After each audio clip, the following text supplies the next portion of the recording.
পরিবেশ প্ল্যান করে না আসলে কোনো কিছু হয় না, যা কিছু হয় হুটহাট করেই হয়ে যায়। কর্মজীবনের ব্যস্ততা একপাশে রেখে আজকে কলিগ নামক বড় ভাইদের সাথে বের হয়েছি। কোথায় গিয়েছি, কি করেছি তার সবকিছুই থাকছে এই ভিডিওতে, তাই ধৈর্য সহকারে পুরো ভিডিওটি দেখার অনুরোধ রইল। চলুন শুরু করা যাক।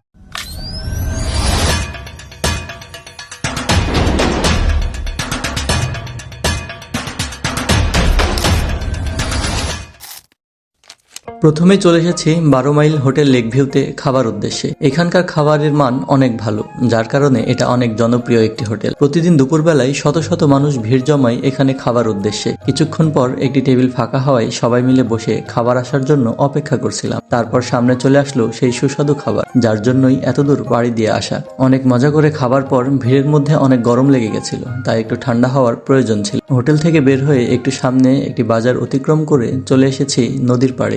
কি বাতাস! এখানে আসার পর সবাই 100 চার্জ হয়ে গেছে।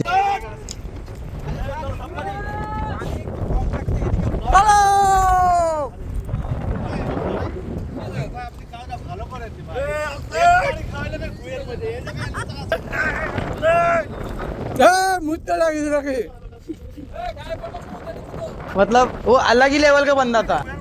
बड़ा परिवेश এখানের দৃশ্য সত্যি অসাধারণ। বিশাল পদ্মা নদী, ঐতিহাসিক হার্ডিং ব্রিজ আর দূর থেকে দৃশ্যমান পারমাণবিক বিদ্যুৎ কেন্দ্র, নদীর ঢেউ, বহমান নৌকা, সবকিছু মিলিয়ে জায়গাটি সত্যি মনোমুগ্ধকর। সবকিছু মিলিয়ে আজকের দিনটা ছিল অসাধারণ সুন্দর। ব্যস্ত জীবনের মাঝে এমন ছোট ছোট সময়গুলোই আমাদের মনকে সতেজ করে তোলে। সময় পেলে আপনারাও একদিন ঘুরে যাবেন, দেখবেন আমাদের মতো আপনাদের দিনটা স্মরণীয় হয়ে থাকবে। সবাই ভালো থাকবেন। ভিডিওটি ভালো লাগলে লাইক, কমেন্ট, শেয়ার করে দিবেন। আল্লাহ হাফেজ।